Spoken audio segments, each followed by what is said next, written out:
Bienvenidos y bienvenidas una vez más a Acceso a los Derechos.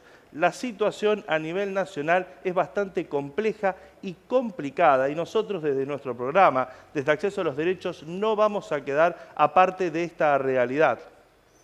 Hace unos años, el Poder Judicial en Latinoamérica ha decidido declararle la guerra a los gobiernos populares, no pudiéndole ganarle en las urnas. Entonces se ha decidido desde lo que se llama el Poder Judicial o el Partido Judicial atacar a aquellos líderes, a aquellos jefes de estados a partir de lo que se llama el lawfare, la guerra de leyes.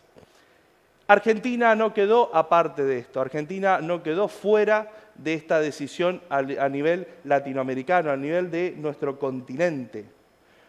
El fiscal Diego Luciani, el día 22 de agosto, decidió querer imputando a la vicepresidenta de la Nación, Cristina Fernández de Kirchner, a 12 años de prisión por el delito de asociación ilícita. El día 22 de agosto no es un día cualquiera, no es un día que cae a la suerte de nadie.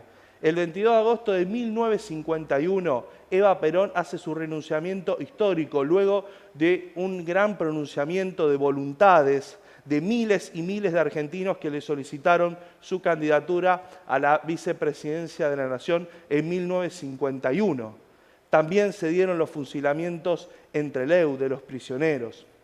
Diego Luciani hizo un acting, realizó una obra teatral, realizando este tipo de operaciones judiciales y en este caso particular usando a la figura de Cristina Fernández de Kirchner como escenario para llevar adelante el lawfare en la República Argentina. Por eso invitamos al piso al ministro de la Corte Suprema de la provincia de Santa Fe y docente de la Facultad de Derecho, el doctor Daniel Herbeta. Gracias, doctor, por estar acá. Ya no la primera vez, pero bueno, en un panorama totalmente distinto y, como anuncié al principio, bastante complejo, ¿no? Sí, bueno, muchas gracias por la invitación, un panorama complejo. Yo voy a tratar de ser lo más prudente posible, pero quiero aclarar que voy a hablar desde mis 40 años de trayectoria docente, científica y mi experiencia, digamos, en el Poder Judicial. Me da la impresión de que estamos asistiendo a un momento que complica demasiado, digamos, al Poder Judicial, y creo que los integrantes del Poder Judicial y quienes además tenemos vocación docente no podemos callar, porque el silencio puede ser cómplice, y aquí, independientemente de las constancias que puede haber en una investigación y en un proceso judicial, yo no las conozco completamente, por lo tanto no podría opinar sobre ellas. Sí me parece que hay presupuestos sobre los cuales se debe dar una opinión. La primera cuestión preocupante, ¿no?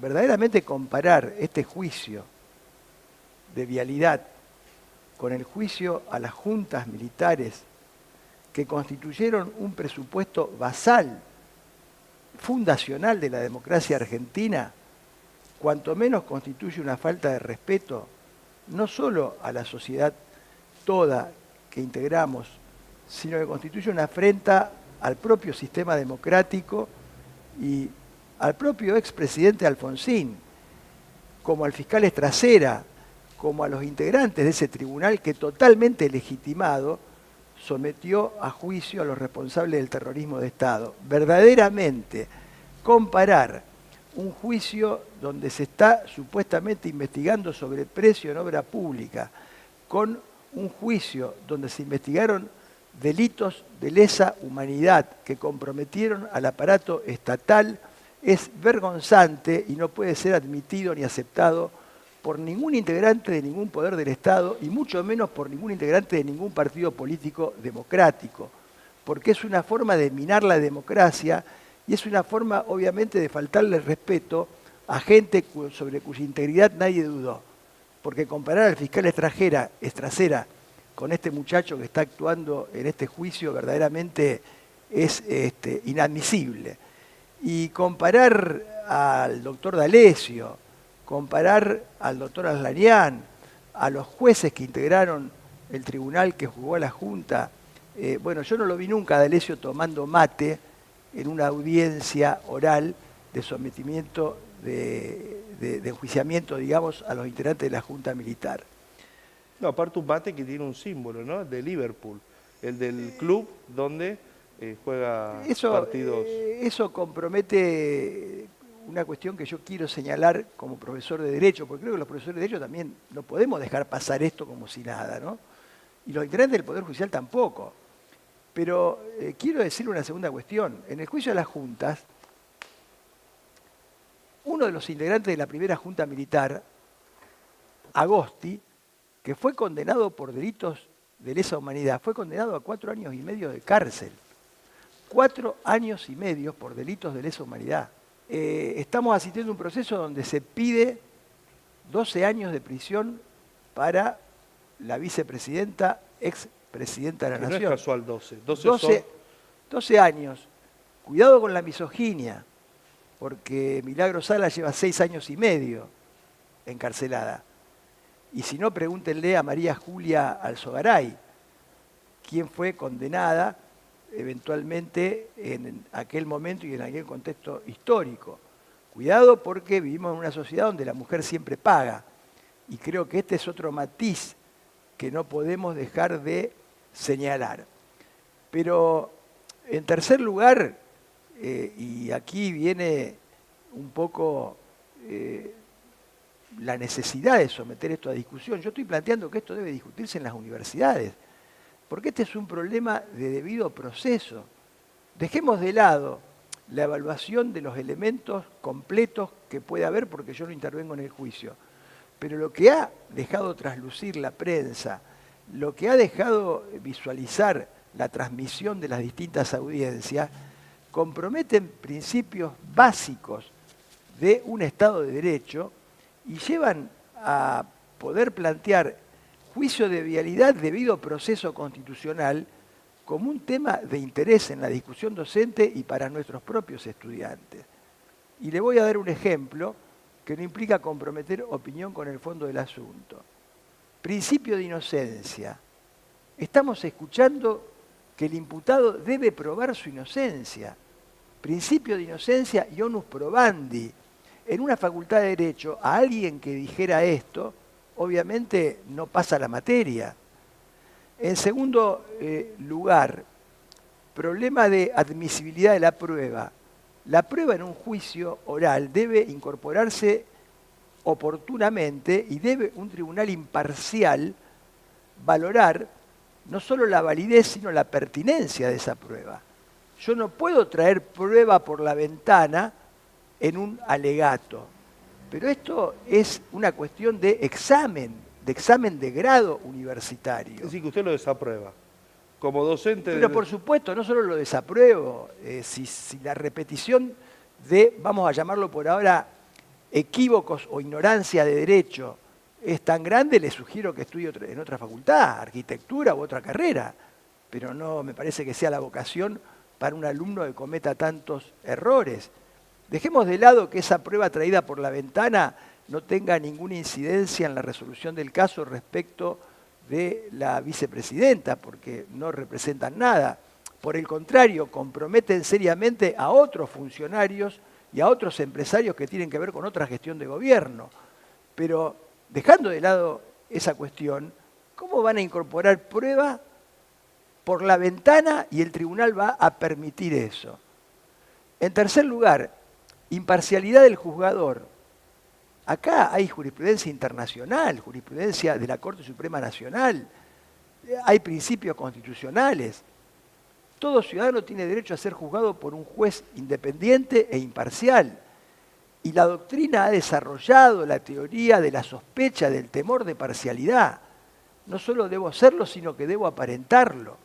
¿A usted le parece que puede compararse este tribunal con el tribunal del juicio de la Junta? No, no. ¿Qué legitimidad puede tener jueces que integraban un mismo equipo de fútbol, que jugaban en una determinada cancha, que competían contra equipos que integraban personas vinculadas a la política, claramente enfrentadas con los imputados, y que luego de ser cuestionados aparecen por televisión con un mate identificando con un escudo el equipo Liverpool, en una clara provocación que merecería en la justicia federal por lo menos la actuación de un tribunal de ética, porque cuanto menos constituye una absoluta falta de ética y una falta de respeto a la provocación en la que incurrió ese integrante del tribunal. En cuarto lugar, oralidad. Los juicios son orales, no son juicios leídos. Y hemos asistido a un proceso de juicio leído, no de juicio oral. Vaya a la provincia de Santa Fe a ver si algún fiscal o algún defensor está leyendo un guión como se leyó en este juicio. Precisamente es lo contrario de la oralidad, porque la oralidad supone que no hay escritura. En quinto lugar, derechos del imputado. Negarle al imputado la posibilidad de declarar. Capaz de no querían que diga lo que dijo Pero el día esto, miércoles. claro, pero si yo a un alumno de la facultad lo someto a estas 5 preguntas que no implican comprometer mi opinión con el fondo del asunto, sino que implican un examen de derecho procesal penal, pero le aseguro de que ese alumno obviamente va a tener que estudiar mucho para volver a rendir la materia. Por eso este proceso, con estos 5 ítems que he señalado y que están acreditados, no estoy hablando de una especulación, me parece que si algún valor tiene es el valor pedagógico, porque es un proceso que nos permitiría a nosotros enseñarle a los alumnos cómo no debe ser un debido proceso penal. Es decir, cómo no debe actuar un fiscal y cómo no debe actuar un juez.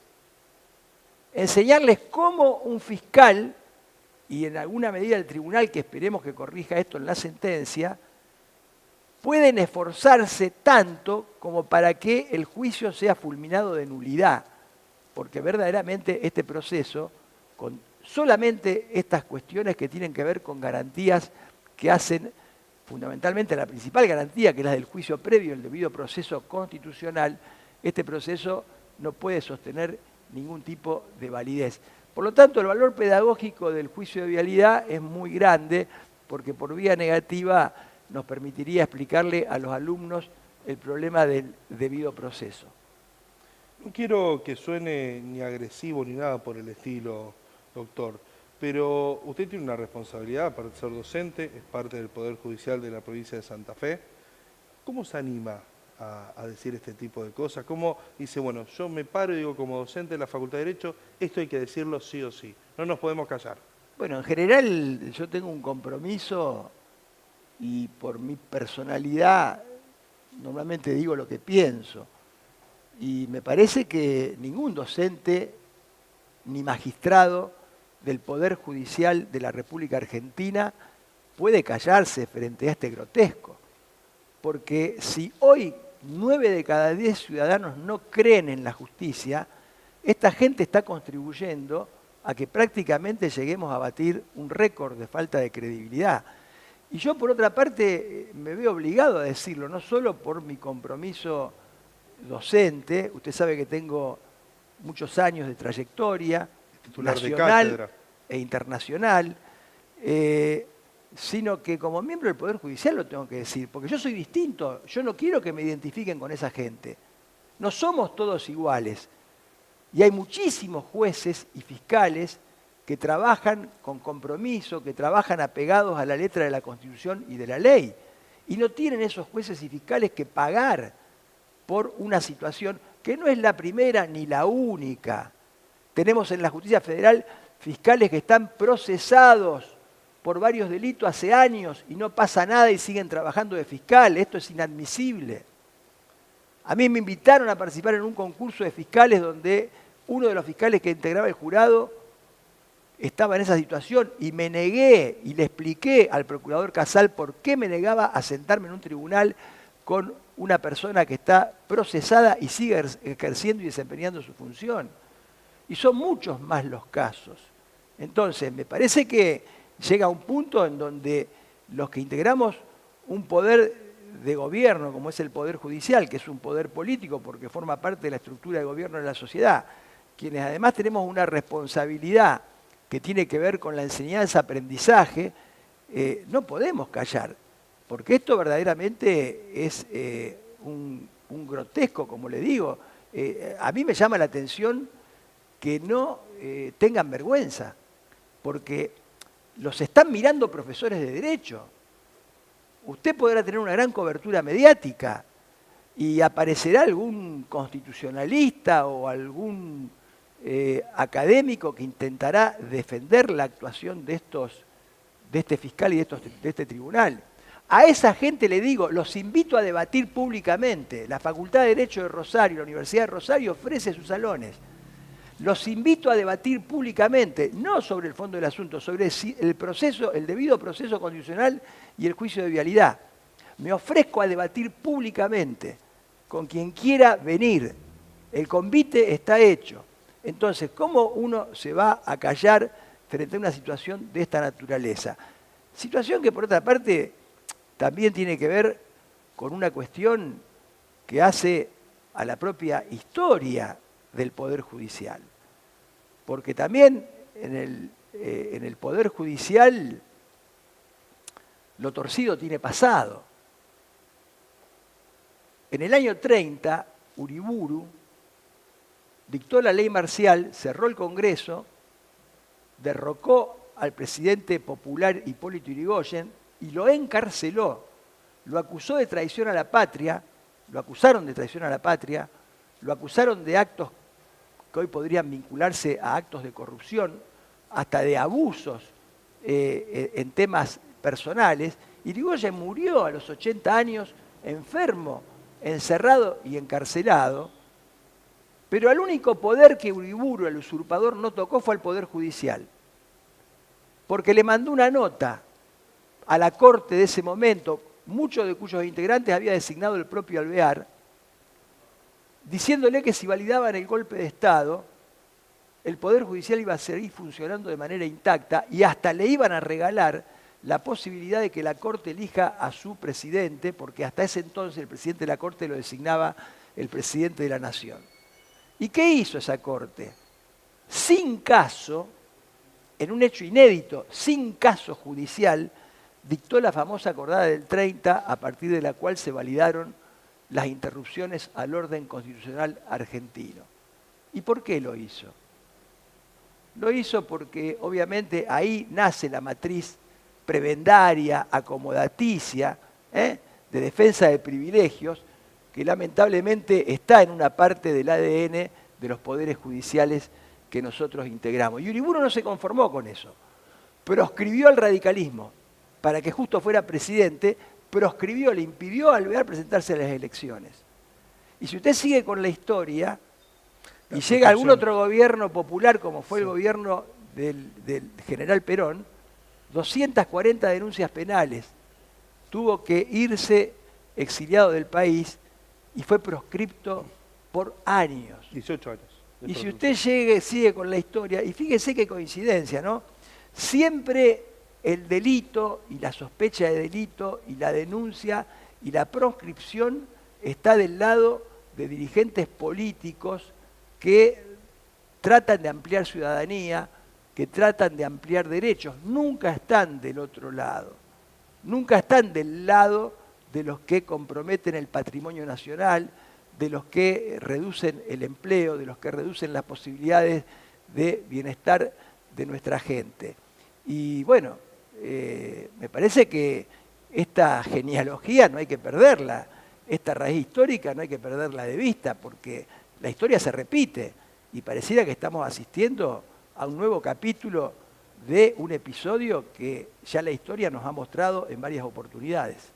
Luciani solicitó 12 años de prisión y inhabilitación perpetua para el ejercicio de funciones públicas. 12 años que no son casuales, son los 12 años donde Néstor Kirchner y Cristina Fernández de Kirchner gobernaron el país, ¿no? 4 de Néstor y 8 de Cristina Fernández de Kirchner. En esta inhabilitación para ejercer cargos públicos, ¿hay una posibilidad de proscripción de Cristina? Es la mayor figura con mayor caudal de votos por parte del oficialismo. Sí, no hay duda que si se le impusiera inhabilitación para ejercer cargos públicos, quedaría proscripta. Esto sin ningún tipo de dudas. Lo que ocurre es que este proceso me parece que va a tener otras instancias, va a perdurar en el tiempo y tal vez a alguien le resulte funcional tener a la vicepresidenta sometida durante años, porque este es otro problema de la justicia federal. Claro, o sea, esto va a durar. No puede ser que un juicio sea... cuando a los jueces nos pagan tarde el sueldo, las asociaciones de magistrados enseguida salen con un reclamo. Ahí tomamos noción de la dimensión temporal. Ahora, después, cuando un juicio dura 5, 7, 8, 10 años, pareciera que tenemos un síndrome de alienación temporal, o sea, que da lo mismo. Y la justicia federal es una justicia que está muy en deuda con la sociedad, muy en deuda con la sociedad. Y lamentablemente, en el caso de Comodoro Pi, no solo está en deuda, lamentablemente está posibilitando una generalización que, por eso yo me siento obligado a hablar, que no es justa, porque no son la mayoría de los jueces de la justicia federal ni de las justicias provinciales, ni la mayoría de los fiscales y defensores los que incurren en este tipo de situaciones. Sin embargo, lo que se visualiza y a partir de allí se generaliza es este tipo de situaciones. Ministro, gracias por estar acá en Acceso a los Derechos. No, por favor, muchas gracias a ustedes. Esto fue Acceso a los Derechos. Estuvimos de manera exclusiva con el ministro de la Corte Suprema de la provincia de Santa Fe y docente, titular de Cátedra de Derecho Penal, parte general de la Facultad de Derecho de la Universidad Nacional de Rosario, el doctor Daniel Lerrueta. Los esperamos todos los viernes a las 18:30 horas por Somos Rosario.